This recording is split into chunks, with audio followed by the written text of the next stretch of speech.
Have you ever held something so true inside you that keeping it silent began to hurt more than speaking it ever could?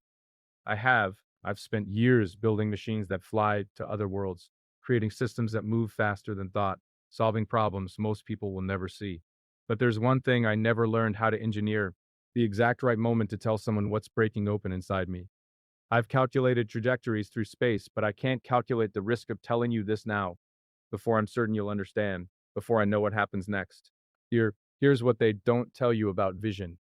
It teaches you to see everything except what's right in front of you. It teaches you to solve tomorrow's problems while standing alone in today's silence. And somewhere in all that forward motion, I forgot that some truths don't wait for the perfect conditions. They build pressure. They crack through concrete. They demand to be said, not because the timing is right, but because the timing is right, but because holding them back any longer would break something essential inside me. What if the bravest thing I ever built wasn't a rocket, but the courage to stand here completely exposed and tell you what I've been too afraid to say?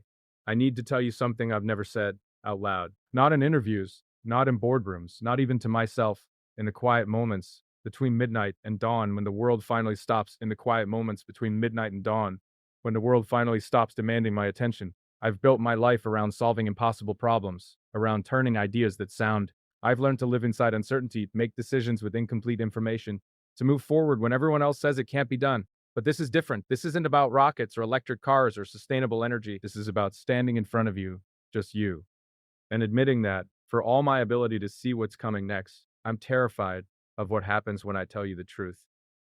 Let me start here. I've always believed that silence is a tool, something you use strategically. You stay quiet until the data is clear. You wait until the solution is obvious. You hold back until you're certain the risk is worth it. That's how I've built everything: with patience, with timing, with careful calculation of when to speak and when to stay hidden behind the work. But there's a different kind of silence, the kind that isn't strategic, the kind that builds up inside you like water behind a dam, pressing against the walls, finding every crack, every weakness, until one day you realize the structure was never meant to hold this much pressure. That's where I am now. I've been holding something back, not because I didn't know it was true, not because I was waiting for better data or clearer signals. I've been holding it back because saying it out loud changes everything. Because once these words exist in the space between us, I can't take them back. I can't pretend I didn't mean them. I can't hide behind vision or mission or the work that never stops. Do you know what that feels like? This, to carry truth around like a weight in your chest, feeling it get heavier every day, knowing that the longer you wait, the harder it becomes to finally speak. I've made a career out of doing hard things. I've stood in front of people and told them we're going to Mars. I bet everything on ideas that sounded impossible. I failed publicly, crashed rockets, lost money, faced ridicule, and kept moving forward. But this, standing here with you and choosing honesty over control, this terrifies me in ways rocket failures never did. Because when a rocket fails, you learn what went wrong. You fix the problem. You, music, try again. But when you tell someone the truth about what you feel, about what you've been carrying inside you, you can't control what happens next. You can't engineer the response. You can't predict whether they'll understand or turn away. All you can do is stand there completely exposed and trust that honesty matters more than safety. Here's what I've learned about building things: everything requires a foundation. You can't launch a rocket without structural integrity. You can't build a company without core principles. You can't create anything lasting without first establishing what it's built on. And the foundation of everything real between two people isn't perfection, it's truth. Yes, even when that truth is uncomfortable, even when it arrives at the wrong time, even when speaking it feels like cracking open your own chest. I've been quiet for too long, not because I didn't have words, not because I didn't know what I needed to say. I stayed quiet because I was afraid of what my honesty would cost me. I was afraid of what my honesty would cost me. I was afraid you'd see me differently. I was afraid the image I've carefully constructed, the man who always knows what comes next, who lives 10 years ahead of everyone else, would shatter the moment I admitted I don't have all the answers, that sometimes I'm just guessing. Music, that sometimes I'm more lost than anyone realizes. But here's the thing about pressure: it doesn't care about your fear. It doesn't wait for the perfect moment. It builds and builds until the only choice left is to let it break through or let it break you. Let me do a I'm choosing to break through, or let it break you. Let me do a I'm choosing to break through. This is me telling you that I've been carrying something I need you to hear. Not because it's easy to say, not because I figured out all the implications, but because it's easy to say, not because I figured out all the implications, but because staying silent has started to feel like betrayal of you, of myself. of whatever could exist between us if I'm brave enough to speak. You ever stood at the edge of something that could change your entire life, knowing that once you step forward, there's no going back? That's where I am, right here, right now, with you. I've launched rockets knowing they might explode. I've invested everything in companies people said would fail. I've taken risks that looked reckless. To everyone watching, but those risks were calculated. I could model the outcomes. I could prepare for failure. This is different. This is stepping into the unknown with nothing but the belief that honesty, raw, unprotected honesty, is worth more than whatever safety I've been hiding behind. So let me say what I came here to say. I see you, not the version of you that exists in public, not the role you play or the image you maintain. I see the person beneath all that, the one who's lived long enough to know that most people don't tell the truth, the one who's learned to protect herself because honesty is rare. The one who might hear these words and wonder if they're real, if they'll last, if I actually mean what I'm about to tell you. I do mean it, and that terrifies me more than anything I've ever built. Because when you build a company, you can pivot if the strategy fails. When you design a rocket, you can iterate after each test. But when you tell someone the truth about what they mean to you, there's no iteration. There's no pivot. There's only this moment. And whatever happens after I finish speaking, I don't know how this ends. I don't know what you'll say. I don't know what you'll say. I don't know what my timing is terrible or if I've already waited too long. All I know is that keeping this inside me has become impossible. Silence has turned to noise. The silence has turned to noise. The protection has become a prison. And I'd rather stand here vulnerable and honest than spend one more day pretending I don't need to tell you this. Look at me when I say this. You matter, your presence in my life has created pressure I can't ignore. Not the kind of pressure that demands something from you, but the kind that demands something from you, but the kind that demands something from me. The courage to admit that for all my vision, I can't see past this moment. I can't strategize my way through what I'm feeling. I can only stand here and tell you the truth. This is the truth. I'm tired of silence. I'm tired of holding back. I'm tired of pretending that emotional honesty is weaker than strategic patience. I've been patient my entire life. I've waited for the right conditions, the perfect moment, the ideal circumstances, but some truths don't wait. They build and build until speaking them becomes the only option. So here I am speaking finally, and whatever happens next, whether you understand, whether you're ready, whether this changes everything or nothing. At least I'll know I chose honesty over fear. At least I'll know I stopped hiding behind the work and stood in front of you as the person I actually am. Imperfect, uncertain, terrified, and finally willing to tell the truth. The hardest part isn't saying it, the hardest part is what comes after. Standing in the space between words and waiting to see if they landed, if they meant anything, if you're still here, or if I've already said too much. I've given thousands of presentations. I've stood in front of investors, engineers, reporters, entire auditoriums of people waiting to hear what comes next. And I've learned to read rooms, to sense when people are with me and when they're already planning their exit, to know when words are working and when they're just noise filling silence. But I can't read this moment. I can't tell if you're leaning in or pulling back. I can't predict whether my honesty feels like relief or burden, and that uncertainty, that complete loss of control over the outcome, is exactly why I've been avoiding this conversation. Because once you speak truth this raw, you can't manage how it's received. You can only wait. Do you know how rare that is for me? Waiting without knowing the answer, standing still without a plan, admitting that what happens next isn't something I can engineer or optimize or iterate into the right shape. This is just truth, used, unprotected, unstrategic, yours to hold or refuse. Let me tell you what I've learned about building things at scale. You start with vision, but you survive on systems. You create processes that protect against human error, against unexpected failures, against the chaos that tries to pull everything apart. You build redundancies, safety mechanisms, layers of protection between what you're trying to accomplish and everything that could go wrong. And for years, I thought relationships worked the same way, that you protect yourself with careful timing, measured disclosure, strategic vulnerability, that you reveal pieces of yourself slowly, testing responses, making sure it's safe before you go deeper, that you build walls around the parts of you that are too raw, too real, too likely to scare people away. But here's what those walls cost you: connection, real connection, the kind that happens when someone sees all of you, not the curated version, not the public image, not the carefully managed pieces you've decided are acceptable to share. All of you, including the parts you're ashamed of, the doubts you don't advertise, the loneliness you pretend doesn't exist. The loneliness you pretend doesn't exist. The truth you've been holding back because you're terrified it's too much. I've been living behind walls for so long, I forgot what it felt like to stand without them. Until now. Until you. I don't know what you did differently. Music, I don't know why my defenses don't work around you. Maybe it's because you've lived long enough to see through performance. Maybe it's because you carry your own scars and you recognize mine before I even speak them. Maybe it's because something in your presence makes silence feel impossible. Not uncomfortable, but impossible. Like the truth has been building pressure for so long that being near you finally cracked the dam. Here's what I need you to understand. This isn't about needing you to fix me. This isn't about making you responsible for my emotional honesty. This is about choosing to let you see me. Actually see me.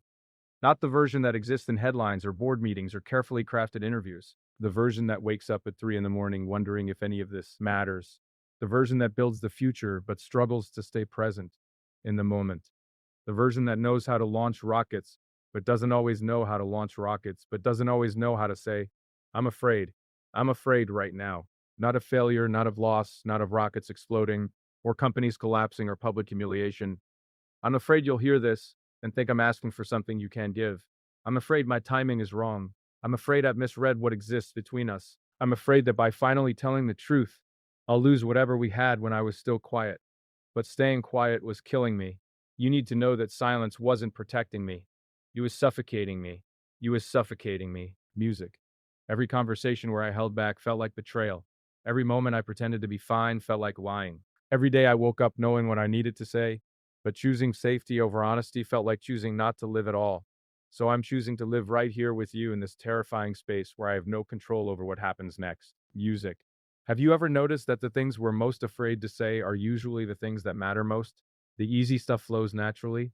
The safe observations, the surface level thoughts that don't risk anything.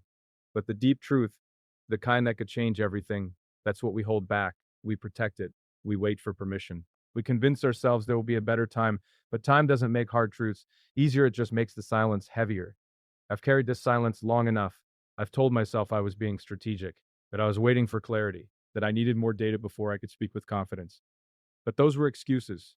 What I was really doing was hiding from you, from myself, from the possibility that honesty might change things in ways I can't predict. And you know what I finally realized? I don't want to predict this. I don't want to predict this. I don't want to calculate the outcome.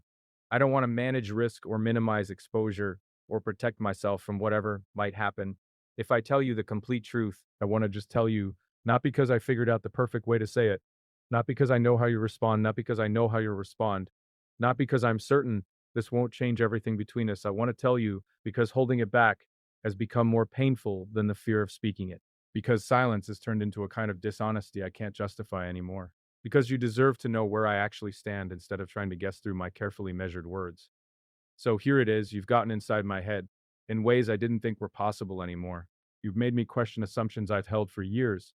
You've created space for me to be uncertain, to be imperfect, to be something other than the person who always has the answer. And instead of that feeling like weakness, it feels like relief, like I can finally breathe.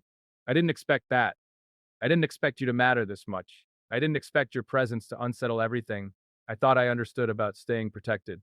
I built my entire life around forward momentum, around solving the next problem, around vision that keeps me 10 steps ahead of the present moment. But you made me want to stop to be here to let something real happen instead of always engineering what comes next. That terrifies me because I don't know how to do this. I don't know how to let someone in without controlling how it unfolds. I don't know how to be this vulnerable without a backup plan. I don't know how to tell you that you matter to me without already knowing whether that matters to you, but I'm doing it anyway. Not because I'm brave, not because I've suddenly figured out how relationships work. I'm doing it because the alternative, staying silent, staying safe, staying because in walls I've maintained for years, feels like choosing to be half alive. And I'm tired of half living. I'm tired of protecting myself from the very thing I actually want. What I want is this honesty, real honesty, the kind where I don't have to perform or strategize or measure my words to manage your response. The kind where I can tell you I'm struggling and you won't see it as failure. The kind where vulnerability isn't weakness, but the foundation of something real. I want to stand in front of you without armor. I want to tell you the truth even when I don't know if you're ready to hear it. I want to risk everything I've been protecting because maybe what exists on the other side of this honesty is worth more than all the safety I've been clinging to. Look at me. I'm doing it right now. I'm standing here completely exposed, telling you things I've never told anyone. Mizik. Admitting fears I usually hide behind vision and mission and the work that never stops. I'm letting you see the person behind all that. The one who doesn't have all the answers, who gets lost sometimes, who needs connection just like everyone else. This is me. unstrategic, uncertain about everything except this. I couldn't stay silent anymore. Whatever happens next is up to you. I can't control it. I can't engineer it. I can only stand here and trust that honesty was worth the risk. I want to tell you what silence costs, not the productive kind, the pauses where you're thinking, processing, letting ideas settle. I mean, the other kind, the silence that comes from fear, from protecting yourself, from holding back what you really mean because speaking it feels too dangerous. That silence has a price. I've been paying it for years. I've paid it in relationships that stayed surface level because I never let anyone close enough to see what I was actually thinking. I've paid it in conversat ions where I said the strategic thing instead of the true thing. I've paid it in moments where someone asked how I was doing, and I gave them the answer I knew they wanted to hear instead of admitting I was drowning. And every time I chose safety over honesty, I told myself it was worth it. That protection mattered more than connection. That keeping people at a distance was just smart strategy. That vulnerability was a luxury I couldn't afford when there was so much work to do, so many problems to solve, so many people depending on me to have answers. But here's what I didn't realize until recently: I wasn't protecting myself, I was isolating myself. There's a difference. Protecting myself, I was isolating myself. There's a difference. Protection keeps you safe while staying open to connection. Isolation keeps you safe by refusing connection entirely. And somewhere along the way, I crossed that line without noticing. I built walls so high I forgot they were there. I got so good at managing what people saw that I started believing my own performance until I couldn't anymore. Do you know what breaks that kind of isolation? Not success, not achievement, not proving you were right all along. Music. What breaks it is meeting someone who makes you want to stop performing. Someone whose presence makes the walls feel pointless. Someone whose presence makes the walls feel pointless. Someone like you. I don't know when it happened. I can't point to a specific moment when everything shifted. But somewhere between the first time we spoke and right now, you became the person I couldn't hide from anymore. Not because you demanded honesty, not because you pushed or pried or tried to get past my defenses. You became that person because something about you made me want to stop defending. That terrifies me because wanting to be honest is different from knowing how. I've spent decades learning to control information, what to reveal, what to hold back, Yusik, how to manage perception so people see what I want them to see. And now I'm standing in front of you trying to unlearn all of that, trying to speak without strategy, trying to let you see me without already knowing how you'll respond. It's like learning to walk again, except instead of falling on concrete, I'm falling into uncertainty, and I have no idea if you'll catch me or step aside, but I'm falling anyway. Here's what I need you to understand about this.